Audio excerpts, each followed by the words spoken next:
శ్రీ గురుభ్యో నమః. వ్యాస విరచిత శ్రీమన్మహాభారతంలో ఆది పర్వంలో 226 అధ్యాయం చెప్పుకోబోతున్నాం. ఇందులో పాండవులని హస్తినాపురానికి విదురుడు తీసుకువెళ్ళటం, ఆ తీసుకువెళ్లే లోపల ద్రుపద మహారాజు యొక్క అనుజ్ఞ తీసుకోవడం, శ్రీకృష్ణ పరమాత్ముడి యొక్క ఆశీస్సులు అందుకోవడం, అలాగే ద్రుపదుడి దగ్గర నుంచి అనేకమైనటువంటి కానుకలు స్వీకరించడం అనేటువంటిది ఈ ప్రవచనంలో భాగంగా చెప్పుకుంటున్నాం. ముందుగా దైవస్మరణ చేసుకొని నేటి పాఠాన్ని ప్రారంభిద్దాం. ఓం శుక్లాంబరధరం విష్ణుం శశివర్ణం చతుర్భుజం ప్రసన్నవదనం ఛాయే సర్వవిఘ్నోపశాంతయే. వ్యాసం వసిష్ఠనప్తారం శక్తేః పౌత్రమకల్మషం పరాశరాత్మజం వందే సుఖతాతం తపోనిధిం. వ్యాసాయ విష్ణురూపాయ వ్యాసరూపాయ విష్ణవే నమో వై బ్రహ్మనిధయే వాసిష్ఠాయ నమో నమః. నారాయణం నమస్కృత్య నరం చైవ నరోత్తమం దేవీం సరస్వతీం వ్యాసం తతో జయముదీరయేత్. పాండవానాం హస్తినాపుర గమనం ప్రతి శ్రీకృష్ణ ద్రుపదయోః అనుజ్ఞ. వృధా విదుర సంవాదః. ప్రస్థితానాం పాండవానాం ద్రుపదేన పారిబర్హదానం. అంటే పాండవులు హస్తినాపురానికి వెళ్ళేటప్పుడు శ్రీకృష్ణ ద్రుపదులిద్దరు కూడా అనుజ్ఞ ఇవ్వటం. వీళ్ళు పాండవులు హస్తినాపురానికి వెళ్ళటమే మంచిది అని చెప్పి వాళ్ళ అభిప్రాయాన్ని తెలపటం. వృధ అంటే కుంతీదేవి విదురుడు వీళ్ళిద్దరి యొక్క సంభాషణ. ప్రస్థితానాం పాండవానాం ద్రుపదేన పారిబర్హ దానం.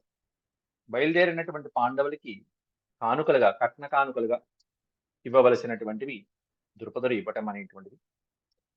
అలాగే ప్రత్యుద్గమనాయ ఆగతై కౌరవై సహ పాండవానాం భీష్మాది వందన పురస్సరం గృహప్రవేశ. అక్కడ హస్తినాపురానికి చేరుకున్నటువంటి పాండవులకి కౌరవులు ఎదురుకుండా వెళ్ళటం, స్వాగతించడం. అలాగే అక్కడ వెళ్ళిన తర్వాత భీష్మాది వందన పురస్సరం, పెద్దవాళ్ళైనటువంటి భీష్మాదులకి నమస్కరించి పాండవులు గృహప్రవేశం చేయడం అనేది ఈ అధ్యాయంలో వ్యాసుల వారు వర్ణించడం జరుగుతుంది. ద్రుపద ఉవాచ ఏవమేతన్మహాప్రాజ్ఞ యథాత్త విదురాద్యమా మమామి పరమో హర్షః సంబంధేస్మిన్ కృతే ప్రభో. నిన్నటి రోజున ద్రుపదుడి దగ్గరికి విదురుడు వచ్చి ఆ విదురుడు ధృతరాష్ట్రుడు ఇచ్చినటువంటి సందేశాన్ని వినిపించాడు. మీతో సంబంధం మాకు చాలా బాగుందండి, ఎంతో సంతోషిస్తున్నామని ధృతరాష్ట్ర వచనాలుగా చెప్పాడు. దానికి ద్రుపదుడు నేడు విదురుడికి తన సంతోషాన్ని ప్రకటిస్తూ ఏవమేతన్మహాప్రాజ్ఞ, ఓ మహాప్రాజ్ఞ, ప్రాజ్ఞులలో, జ్ఞానం కలిగిన వాళ్ళలో, విజ్ఞులలో, పండితుల్లో గొప్పవాడు విదురుడు. యథా ఆత్త, యథాత్త అనేది విడదీస్తే యథా ఆత్త అంటే నువ్వు ఏ విధంగా పలికావో, ఏ విధంగా చెప్పావో. విదుర అద్యమా, అద్య అంటే నేడు, ఇప్పుడు నువ్వు మాతో ఏ విధంగా అయితే పలికావో అదంతా కూడా నాకు కూడా చాలా పరమానందాన్ని కలిగించిన విషయం అయ్యా. మమాపి పరమో హర్ష, హర్షం అంటే ఆనందం, నాకు కూడా చాలా ఆనందాన్ని, సంతోషాన్ని కలిగించేటువంటి విషయం ఏంటంటే కౌరవ పాండవులతో సంబంధం కలుపుకోవడం. సంబంధేస్మిన్ కృతే ప్రభో, మీతో సంబంధం కలుపుకోవడం అనేది ఎంతో సంతోషించదగినటువంటి అంశం మాకు. అలాగే ఇక పాండవుల్ని హస్తినాపురానికి పంపించడానికి ఆజ్ఞ అంటావా, నేను ఆజ్ఞాపించడం ఏమిటి వాళ్ళని, వాళ్ళు ఎట్లాంటి వాళ్ళు, అయినా ఇక్కడ ఉన్నటువంటి వాళ్ళని మీరు హస్తినాపురానికి వెళ్ళండి ఇంకా అంటే ఏం బాగుంటుంది, కాబట్టి అలా చెప్పలేను. గమనం చాపి యుక్తం, గమనం యుక్తమేవ, పాండవులు హస్తినాపురానికి వెళ్ళటం యుక్తమే. యుక్తం స్యాత్ దృఢమేషాం మహాత్మన, ఆ మహానుభావులైనటువంటి వాళ్ళు పాండవులు హస్తినాపురానికి వెళ్ళటం అనేటువంటిది యుక్తమైనటువంటిదే. కానీ నతు తావన్ మయాయుక్తం ఏతద్ వక్తుం స్వయం గిరా, వక్తుం అంటే చెప్పడానికి. ఇక మీరు వెళ్ళండి హస్తినాపురానికి, అక్కడ వెళ్తే మంచిది అని చెప్పి ఎలా చెప్పగలను నేను? స్వయంగా నా మాటలతో నేను ఎలా చెప్తాను? నతు తావన్ మయా యుక్తం, ఇది నాకు యుక్తమైనది కాదు. అలా చెప్పడం నేను చెప్పలేను. అది యుక్తం కాదు. అది మంచి పద్ధతి కాదు. అయితే యదా తు మన్యతే వీరః కుంతీపుత్రో యుధిష్ఠిరః భీమసేనార్జునౌ చైవ యమౌ చ పురుషర్షభౌ. వాళ్ళకి తెలియనిదేముంది? ధర్మరాజుకు తెలియనిదేముంది? కాబట్టి యథాతు మన్యతే వీరః, వీరులైనటువంటి వీళ్ళ ఐదుగురు కూడా యథామన్యతే, వాళ్ళు ఎలా కోరుకుంటే అలా కానివ్వండి.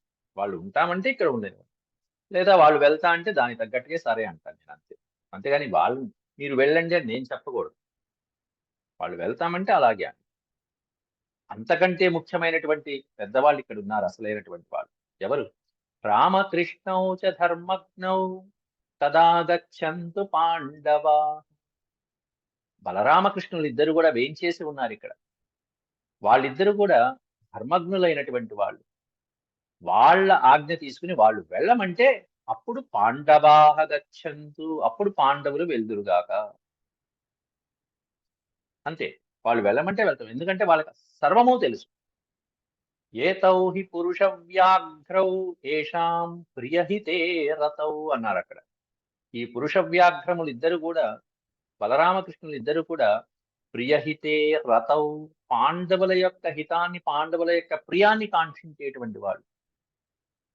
పాండవులకి ఎలా చేస్తే మంచిది, ఏం జరిగితే మంచిదో అన్ని వాళ్ళకి తెలుసు. కాబట్టి వాళ్ళు చెప్పినట్టు నడుచుకుందాం. నేను చెప్పడం కూడా కాదు, ముందు వాళ్ళది ప్రాముఖ్యతనిద్దాం. అంటే శ్రీకృష్ణ పరమాత్ముని యొక్క ఆజ్ఞ తీసుకుని బయలుదేరటమే మంచిది అని ద్రుపదుడి యొక్క ఉవాచ. అప్పుడు యుధిష్ఠిరుడు అంటున్నాడు, పరవన్ ద్రుపదుడు అన్నటువంటి మాటలు వినేటప్పటికీ నేనెలా చెప్తానయ్యా వాళ్ళకన్నీ తెలుసు కదా అన్నారు కదా. అందుకని ధర్మరాజు వెంటనే మాట అనేశాడు. అయ్యయ్యో భలేవారిని, మీరు చాలా పెద్దవారు, మీ మాటే మాకు పరమావధి అంటూ గౌరవ సూచకంగా చెప్తున్నాడు ఇక్కడ. పరవంతో వయం రాజన్ త్వయి సర్వే సహానుగా. హే రాజన్, ఓ మహారాజా, వయం సర్వే త్వయి సహానుగా, మేమందరం మీ అనుయాయులమే. మీరు చెప్పినట్టు నడుచుకోవడానికి మేము సిద్ధంగా ఉన్నాం, మీరు పెద్దవాళ్ళు. యథా వక్ష్యసి నః ప్రీత్యా తత్కరిష్యామహే వయం. యథా వక్ష్యసి అంటే చెప్తారో, మీరు ఏ విధంగా అయితే చెప్తారో, అది కూడా ఎట్లా? నః ప్రీత్యా, మాకు ప్రియాన్ని కలిగించేటట్టు మీరు చెప్తారు. మా బాగోగులు మీరు చూసుకుంటారు, మాకు ఆ నమ్మకం ఉంది. మీరు ఏది చెప్తే తత్కరిష్యామహే వయం, వయం తత్కరిష్యామహే, మేము అదే చేస్తాం, మీరు చెప్పింది మేము చేస్తామని గౌరవంగా చక్కగా ద్రుపదుడికి ఎంతో గౌరవప్రదమైనటువంటి సత్కారకరమైనటువంటి వచనాలు అందించాడు ధర్మరాజు. ఎంత వైశంపాయన వారు జనమేజయుడికి చెప్తూ, తతో అబ్రవీత్ వాసుదేవో గమనం రోచతే మమ. వాసుదేవుడు కూడా దీన్ని సమర్థించాడు. గమనం రోచతే మమ, పాండవులారా, మీరు ఇంకా హస్తినాపురానికి వెళ్ళటమే మంచిదని నాకు అనిపిస్తుంది. గమనం రోచతే, రోచతే అంటే ఇష్టము అన్నట్టు. మీరు వెళ్తేనే నాకు ఇష్టం, మీరు వెళ్తేనే బాగుంది. యథా వా మన్యతే రాజా ద్రుపద సర్వధర్మవిత్. ఈయన కూడా ద్రుపదుడి మీదే పెట్టాడు. మీరు వెళ్తే మంచిది, ఏ విధంగా అయితే ద్రుపదుడు భావిస్తాడో ఆ విధంగా చేద్దాం. ఎందుకంటే ద్రుపదుడు సర్వధర్మవిత్ అన్నాడు. సర్వధర్మాలు తెలిసినటువంటి వాడైనటువంటి ద్రుపదుడు యథా వామన్యతే రాజా, ఆయన ఎలా భావిస్తే అలా, ఆయన ఎలా ఆజ్ఞాపిస్తే అలా. అంటే ఫైనల్ డెసిషన్ ఎవరిది అంటే ద్రుపదుడు. ద్రుపదుడు ఏమన్నా కృష్ణుడిది అంటాడు, ధర్మరాజు ఏమన్నా ద్రుపదుడిది అంటాడు. అందువలన అందరూ కూడా పెద్దవారైన ద్రుపదుడికి కాస్త వంత పాడారు. అప్పుడు ద్రుపదుడు అంటున్నాడు, యథైవ మన్యతే వీరో దాశార్హ పురుషోత్తమ. దాశార్హ, యదువీరులైనటువంటి శ్రీకృష్ణ పరమాత్ములు యథా మన్యతే, మీరు ఎలా అనుకుంటే అలాగేనండి, మీరు ఎలా భావిస్తే అదే మా యొక్క పరమావధి, పరమాత్మ, మా బాగు కోరుకునేటువంటి వారు కాదా అని చెప్పి శ్రీకృష్ణ పరమాత్ముడి గురించి చెప్తూ, యథైవ మన్యతే వీరో దాశార్హ పురుషోత్తమ ప్రాప్తకాలం మహాబాహు సా బుద్ధిర్నిశితా మమ, సా బుద్ధిర్నిశ్చితా మమ. ప్రాప్తకాలం మహాబాహు, మీరు సమయానుకూలంగా మీరు ఏ విధమైనటువంటి సూచనలు చేస్తే ఆ నిర్ణయానికి కట్టుబడి ఉంటాను. మమ నిశ్చితా బుద్ధి అన్నారు. అది నా యొక్క నిశ్చయ బుద్ధి ఏమిటి అంటే, మీరు సమయానుకూలంగా చక్కగా మంచి సలహాలు ఇస్తారు. ఎవరికి ఏది కావాలో అలా చేస్తారు. జగన్నాటక సూత్రధారులు. కాబట్టి మీ మీదే భారమంత. యథైవ హి మహాభాగా కౌంతేయ మమ సాంప్రతం. కౌంతేయులు ఇప్పుడు నాకు ఏ విధంగా ఎంత ఆత్మీయులో, ఎంత సంబంధీకులో, సాంప్రతం అంటే ఇప్పుడు ఈ కుంతీ కుమారులైనటువంటి పంచపాండవులిద్దరూ కూడా యథైవ ఏ విధంగా అయితే మమ నాకు చక్కటి బంధువులో, తథైవ వాసుదేవస్య పాండుపుత్ర న సంశయ. అదే విధంగా పాండుకుమారులైనటువంటి వీళ్ళు అదే విధమైనటువంటి బంధువులు. ఎవరికి? వాసుదేవస్య, వసుదేవుని కుమారుడు శ్రీకృష్ణ పరమాత్మునికి అదే విధమైనటువంటి అంత ఆత్మీయులు, అంత అభిమానాన్ని పంచుకున్నటువంటి వారు వారు. కాబట్టి నేను చెప్తే ఒకటి, కృష్ణ పరమాత్ముడు చెప్తే ఒకటి కాదు. పాండవులు మా ఇద్దరికీ అంత అభిమానవంతులైనటువంటి వాళ్ళు, అంత ఆత్మీయత పంచుకునేటువంటి వాళ్ళు. కాబట్టి ఎవరైనా పర్వాలేదు.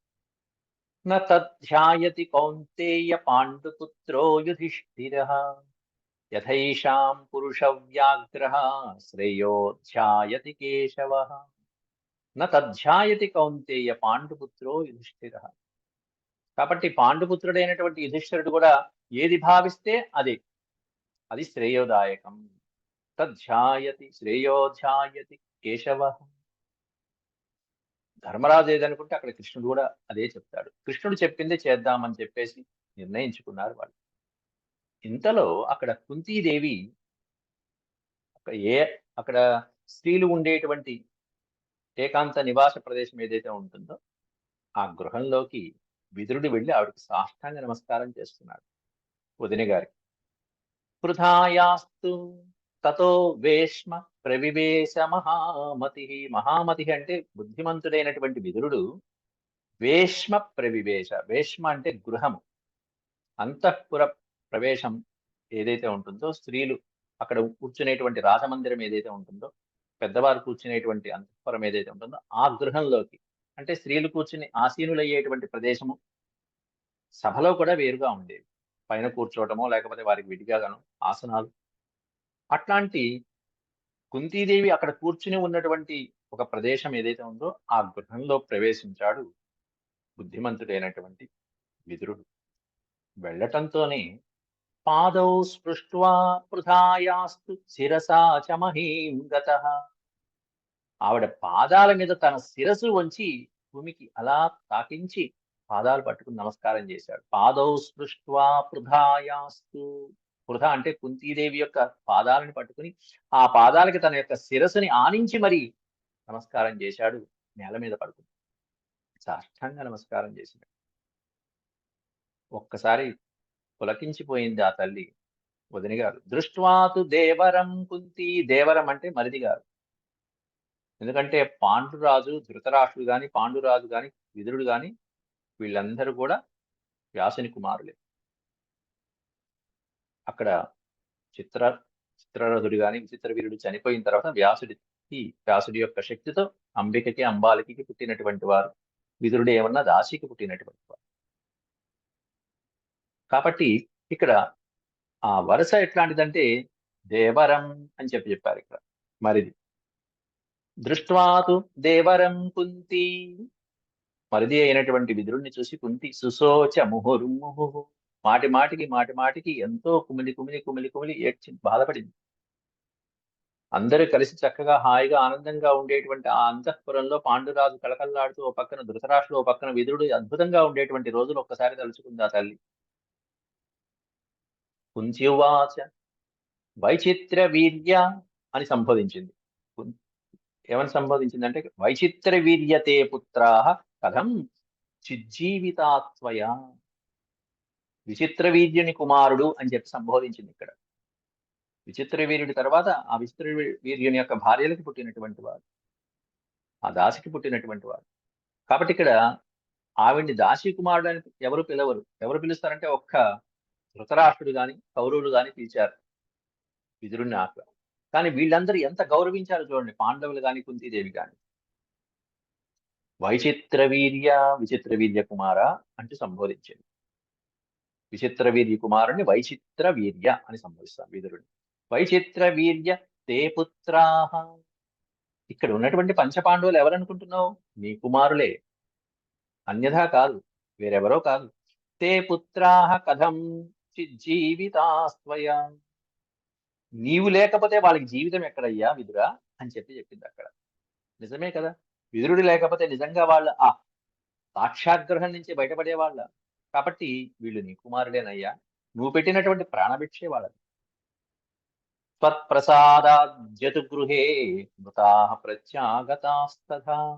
త్వత్ప్రసాదాత్ అంటే నీ యొక్క ప్రసాదం వలన, నీ అనుగ్రహంతో ఆ లక్క ఇంట్లో జతుగృహే మృతాః ప్రత్యాగతాస్తథా, లక్క ఇంట్లో దగ్ధమైపోయేటువంటి మేము ఇదిగో ఇలా తిరిగి వచ్చాం ప్రాణాలతో, కేవలం నీ యొక్క అనుగ్రహంతో. కాబట్టి ఇటు నా ప్రాణం గాని అటు పుత్రుల యొక్క ప్రాణం గాని నువ్వు పెట్టినటువంటి భిక్షే నాయన. నీ ఆశీస్సులు, పాండవులు మంచిగా ఉండాలని నువ్వు ఏదైతే ఆశించావో అక్కడ నుంచి ఆశించింది ఇక్కడ జరిగింది. నువ్వు పైగా సహాయకుల్ని కూడా పంపించావు. వాళ్ళేమన్నా చక్కగా సొరంగ మార్గాన్ని తవ్వారు, ఒకడేమన్నా పడవ దగ్గర కాపలా కాసి మాకు రాగానే గంగానది దాటడానికి పడవిచ్చాడు. అట్లా మాకు వెన్నంటి ఉండి మాకు రక్షణగా కవచంలాగా తోడ్పడ్డావు. ఉండడం మాత్రం అక్కడే ఉన్నాడు హస్తినాపురంలో, చేయాల్సిందంతా చేశాడు. ఎలా అంటే కూర్మి, కూర్మి అని పెట్టారు. కూర్మి అంటే ఒక కూర్మం, తాబేలు వలె నువ్వు చేశావు. తాబేలు చేసేటువంటి ఒక విచిత్రమైనటువంటి ఒక పద్ధతిని ఇక్కడ వివరించారు వ్యాసుల వారు. కూర్మీ చింతయతే పుత్రాన్ యత్ర వా తత్ర సమ్మత. కూర్మము పిల్లల్ని పెడుతుంది, పిల్లలు అలా పాకటం వచ్చేసిన తర్వాత తాబేలు వెళ్ళిపోతుంది. చింతయతే పుత్రాన్ యత్ర వా తత్ర సమ్మత. ఆ పిల్లలు ఎటు పడితే అటు వెళ్తాయి ఆ నీళ్ళల్లో, తల్లి వెనకాలే రావు, ఎటు పడితే అటు వెళ్తాయి. అట్లా వెళ్ళిపోయిన తర్వాత ఇక ఆ తల్లి పరిస్థితి ఏంటి? పిల్లలు ఎక్కడున్నారో ఏమిటో ఏం చేస్తారో అని వ్యాకులత, కంగారు పడిపోదు. పిల్లలు ఎక్కడో ఉంటారు, వేరే ప్రాంతాల్లో ఉంటారు ఆ తాబేలు పిల్లలు. అయితే ఆ పిల్లలకి ఎక్కడ ఉన్నా సరే క్షేమం కలగాలని చెప్పేసి నిరంతరము చింతిస్తూ వాళ్ళ ఆశీస్సులు అందిస్తూ ఉంటుందిట కూర్మం. కూర్మీ చింతయతే పుత్రాన్. తన కుమారులు బాగుండాలి బాగుండాలి బాగుండాలని అలా చింతిస్తూ ఆలోచిస్తూ ఆలోచిస్తూ ఆలోచిస్తూ అలా గడపటమే వాళ్ళకి చింతయా వర్ధితా పుత్ర యథా కుశలినస్తథా. యథా కుశలినస్తథా. వాళ్ళు బాగుండాలి బాగుండాలి అని ఏ విధంగా అయితే పూర్వం మనసులో కోరుకుంటూ కోరుకుంటూ కోరుకుంటూ వాటికి ఆశీస్సులు అందిస్తూ అవి పెరిగి పెద్దవయ్యేట్టుగా చేస్తుందో అలా నువ్వు చేసావు మమ్మల్ని. చింతయా వర్ధితా పుత్ర అంటే చింత అనే పదానికి అర్థం అక్కడ కుశలంగా ఉండాలి అని మనసులో కోరుకోవటం, అది చింత అంటే. బాధ కాదు, వెళ్ళిపోయారే అని బాధ కాదు. ఎక్కడ ఉన్నా బాగుండాలి, ఎక్కడ ఉన్నా బాగుండాలి. ఎత్రవా తత్ర సమ్మత. వాళ్ళు ఎక్కడున్నా సరే నా పిల్లలు బాగుండాలి, ఎక్కడున్నా సరే దూరంగా ఉన్నా బాగుండాలి అని ఏ విధంగా అయితే కుశలినిహ వాళ్ళు కుశలంగా ఉండాలని ఆ పూర్వం తాబేలు కోరుకుంటూ చింతయా వర్ధిత, తన కుమారుల్ని ఆ ఆలోచనతోనే ఆ ఆశీస్సులతోనే వర్ధిల్లేట్టు చేస్తూ ఉంటుంది. ఎంత గొప్ప విషయమో చూడండి. నిజంగానే తల్లిదండ్రులకి కూడా పిల్లలు ఏదో సమయంలో దూరం అవుతుంటారు, వివాహానంతరమో ఉద్యోగ రీత్యానో దూరం అవుతూ ఉంటారు. దూరం అయిన తర్వాత తల్లిదండ్రులు ఆ సొంత గ్రామంలో సొంత ఇంట్లోనే కూర్చుని పిల్లల గురించి ఆలోచిస్తూ ఉంటారు, పిల్లల బాగోగుల గురించి ఆలోచిస్తుంటారు. ఇది మానవ లోకంలో మనుషులకైతే కొంత వయసు వచ్చిన తర్వాత, కానీ పూర్వం అలా కాదు, పుట్టిన తర్వాత పాకుతూ ఉంటే వెళ్ళిపోతుంది అంతే. అట్లా నీవు కూడా హస్తినాపురంలో ఉండి పాండవులు బాగుండాలి, క్షేమంగా ఉండాలి, వారు ఆయురారోగ్యంగా ఉండాలని కోరుకున్నావు, అలాగే జరిగింది అంటూ యథా పరభృత పుత్రాన్ అరిష్టా వర్ధయేత్ సదా తథైవ పుత్రాస్తు మమ త్వయా తాత సురక్షిత. తాత, నాయన, త్వయా సురక్షిత, నీ చేత రక్షించబడ్డాం మేమందరం. తథైవ పుత్రాస్తు మమ, నా కుమారులు నీ చేత అలా రక్షించబడ్డారు. ఎలా రక్షించబడ్డారంటే యథా పరభృత పుత్రాన్, ఇతరుల యొక్క పుత్రుల్ని తన పుత్రులుగా భావించి పెంచుతుంది ఒక పక్షి, అలా నువ్వు రక్షించావు. నీ పుత్రులు కాదు, పాండురాజు పుత్రులు, అయినా నువ్వు రక్షించావు. ఏ పక్షి అది? కోకిల తన గుడ్లను తీసుకొచ్చి కాకి గూడులో పెడితే కాకి తన బిడ్డలే అని చెప్పి పెంచి పెద్ద చేస్తూ ఉంటుంది. పెరిగాక తెలుస్తుంది. అలా యథా పరభృత పుత్రాన్, పరభృత అంటే పరుల యొక్క పుత్రులని అరిష్టావర్ధయేత్ సదా, తన కుమారులే అని చెప్పి భావించుకుని కాకి ఏ విధంగా అయితే పెంచి పెద్ద చేస్తుందో అలాగే తథైవ పుత్రాస్తు మమ, అలా నా కుమారుల్ని త్వయా తాత సురక్షిత, నువ్వు రక్షించావు నాయన, నువ్వు కాపాడావు. నువ్వు పెట్టినటువంటి ఆశీస్సులతో, ఆ భిక్షతో, నువ్వు చెప్పినటువంటి ఆ తెలివితేటలతో పాండురాజు ఇదిగో ఇలా గట్టెక్కాడు. పాండవులు 5గురు కూడా ఇలా గట్టెక్కారు. ఎన్ని కష్టాలు అనుభవించాం నాయన అరణ్యాల్లో. క్లేశాస్తు బహవ, క్లేశము అంటే కష్టములు, బాధలు. క్లేశాస్తు బహవ ప్రాప్తాస్తదా ప్రాణాంతికా మమ, ఎట్లాంటి కష్టాలు, మామూలు కష్టాలు కాదు, ప్రాణాంతిక, ప్రాణం మీదకి వచ్చినటువంటి కష్టాలు అన్ని ఇన్ని అనుభవించాలని.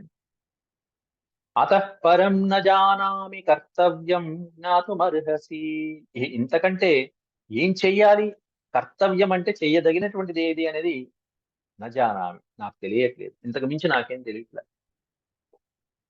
అతః పరం న జానామి, ఇంతకు మించి నాకేం తెలియదు నాయన. కర్తవ్యం జ్ఞాతుమర్హసి, ఏం చెయ్యాలి అనేటువంటిది నీకే తెలుసు, నాకంటే ఎక్కువ నీకే తెలుసు. కాబట్టి వెళ్దామంటే వెళ్దాం, ఉండమంటే ఉంటా, అక్కడ సిచ్యువేషన్ బట్టి నువ్వు చెప్పు, హస్తినాపురంలో వాళ్ళ పరిస్థితిని బట్టి నువ్వు చెప్పు అని చెప్పాలి.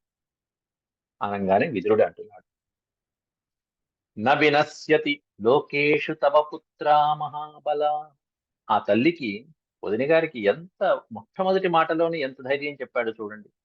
తవ పుత్ర మహాబలా న వినశ్యంతి లోకేషు, ఎన్ని లోకాలలోకి వెళ్ళినా, ఎక్కడికి వెళ్ళినా సరే మీ కుమారుడికి ఢోకా లేదమ్మా, భయం లేదు.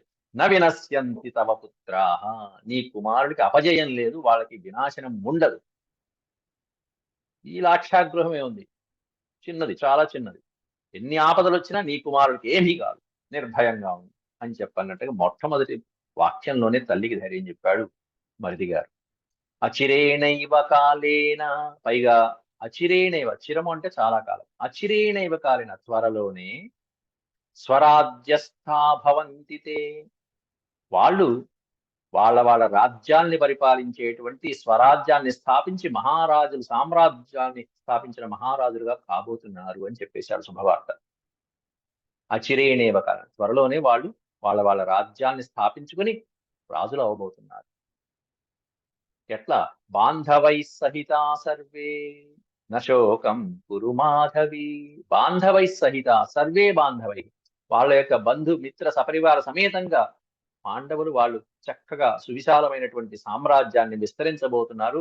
నశోకం కురు, ఇందులో నువ్వేం బాధపడకమ్మా అంటూ కుంతీదేవిని ఓదార్చాడు విదురుడు. మాధవి అంటే శుభసూచకమైన మంగళకరమైన సంబోధన, కళ్యాణి అని పలికినట్టుగా. వైశంపాయన ఉవాచ, వైశంపాయన వారు జనమేజయుడికి చెప్తూ ఆ తర్వాత ఇక అక్కడి నుంచి బయలుదేరాడు. ద్రుపద మహారాజు యొక్క ఆజ్ఞ తీసుకుని విదురుడితో పాటు పాండవులు బయలుదేరుతున్నారు. తతస్తే సమనుజ్ఞాత, అనుజ్ఞాత అంటే అనుజ్ఞ పొందిన తర్వాత అని. తతస్తే, తే అని ఇక్కడ బహువచనం చూసారా, తే అంటే వారు, వారందరూ కలిసి. తతస్తే సమనుజ్ఞాత ద్రుపదేన మహాత్మన, పెద్దవాడైనటువంటి మహానుభావుడైన ద్రుపదుని యొక్క ఆజ్ఞ తీసుకుని, పాండవాశ్చైవ కృష్ణశ్చ ద్రుపదశ్చ మహామతి, పాండవులు అలాగే కృష్ణశ్చ విదురశ్చ మహామతి, మహామతి అయినటువంటి విదురుడు, శ్రీకృష్ణ పరమాత్ముడు, పాండవులు. ఇక్కడ కృష్ణశ్చ అనేది పుంలింగంలో ఉంది. కృష్ణాచ అనుంటే గనక అప్పుడు ద్రౌపది, కృష్ణశ్చ అనుంటే పుంలింగం. శ్రీకృష్ణ పరమాత్ముడు కూడా ఆదాయ ద్రౌపదీం అని ఇక్కడ 2వ లైన్లో ఇచ్చేశారు. ద్రౌపదిని కూడా తీసుకుని, ఆదాయ అంటే గ్రహించి, ద్రౌపదిని గ్రహించి, కృష్ణాం కుంతీం చైవ యశస్వినీం, ఆదాయ ద్రౌపదీం కృష్ణాం, ద్రౌపదీదేవిని, కృష్ణ అయినటువంటి ద్రౌపదీదేవిని, అలాగే తల్లి అయినటువంటి కుంతీం చైవ యశస్విని, మంగళప్రదమైనటువంటి తల్లి కుంతీదేవిని, పెద్దావిడిని తీసుకుని, సవిహారం సుఖం జగ్ముర్నగరం నాగసాహ్వయం, నాగసాహ్వయం అంటే హస్తినాపురం అని అర్థం. నాగము అంటే హస్తి, హస్తినాపురం, హస్తి అనే పేరు గల పట్టణం, హస్తినాపురం అనే పేరు గల ఆ నగరానికి సవిహారం సుఖం జగ్ముహు, సుఖంగా ప్రయాణం అవడానికి అన్ని ఏర్పాట్లు చేసుకుని బయలుదేరారు. పెద్దవాళ్ళైనటువంటి విదురుడితో పాటుగా. ఆ వెళ్ళేటప్పుడు అనేకమైనటువంటి ఆభరణాలని, గజబలము, రథబలము, అశ్వబలము, చతురంగ బలాలు, అవి కాకుండా సువర్ణమైన ఆభరణాలని, దాసదాసీ జనాలని కానుకలుగా కట్నంగా ఇచ్చాడు ఇక్కడ ద్రుపద మహారాజు. సువర్ణ కక్ష్యాగ్రైవేయాన్ సువర్ణాంకుశ భూషితాన్. సువర్ణ కక్ష్యాగ్రైవేయాన్, అద్భుతంగా బంగారుమయమైనటువంటి అలంకారాలతో కూడినటువంటివి. సువర్ణ వర్ణాంకుశ భూషితాన్, అంకుశములు అంటే ఏనుగుని కంట్రోల్ చేయడానికి ఏ అంకుశం అయితే వాడతారో అవన్నీ సువర్ణమయమైనటువంటి అంకుశాలతో చేయబడినటువంటివి. అలాగే అంబారీలు, ఏనుగు పైన కూర్చునే అంబారీలు అవన్నీ కూడా చక్కగా సువర్ణమయమైనటువంటి అలంకారాలతో కూడినవి. జాంబూనద పరిష్కారాన్ ప్రభిన్న కరటాముఖాన్ అధిష్ఠితాన్ మహాత్మా మహామాత్రై సర్వశస్త్ర సమన్వితాన్, అనేకమైనటువంటి శస్త్ర అస్త్రాలన్నీ కూడా కూడినటువంటి వాళ్ళు. అధిష్ఠితాన్ మహామాత్రై.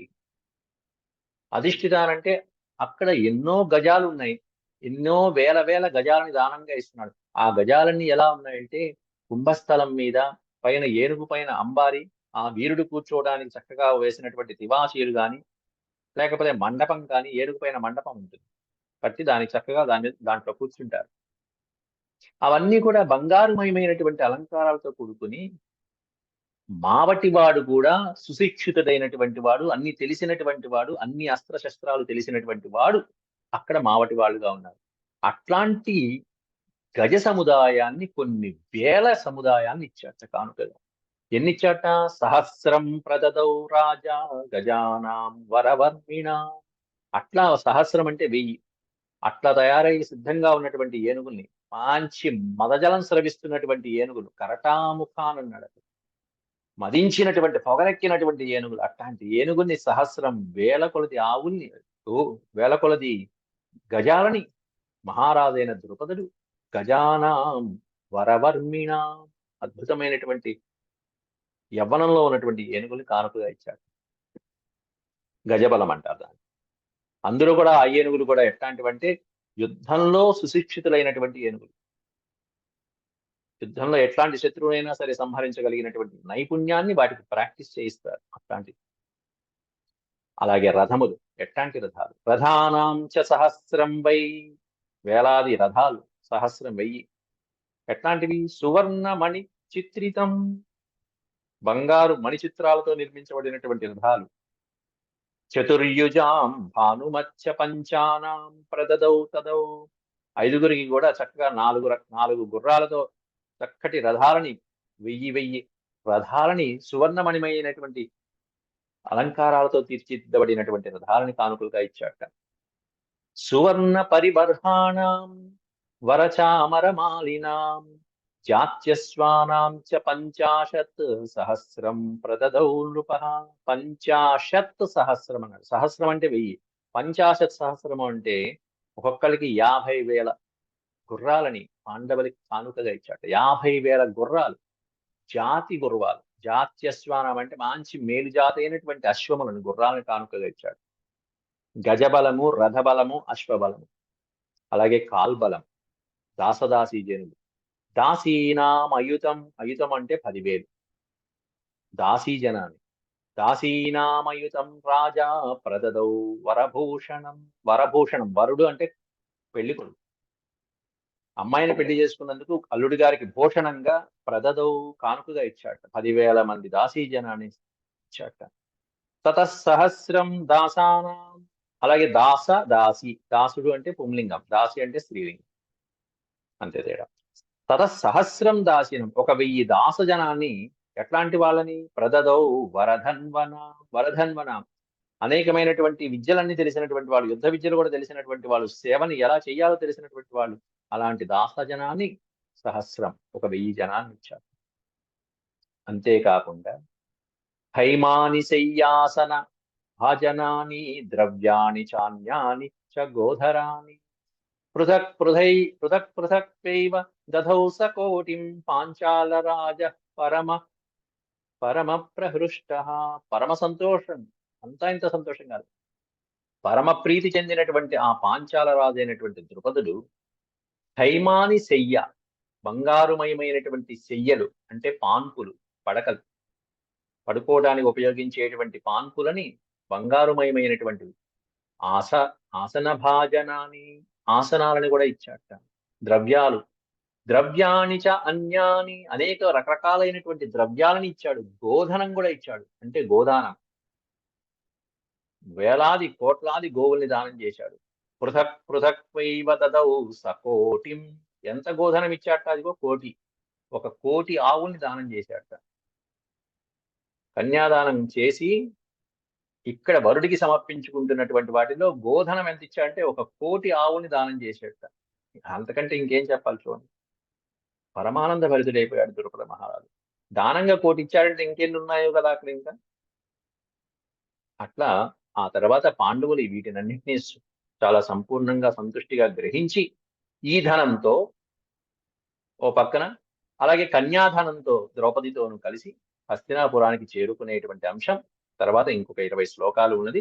అది రేపటి అంశంగా మనం చెప్పుకుందాం.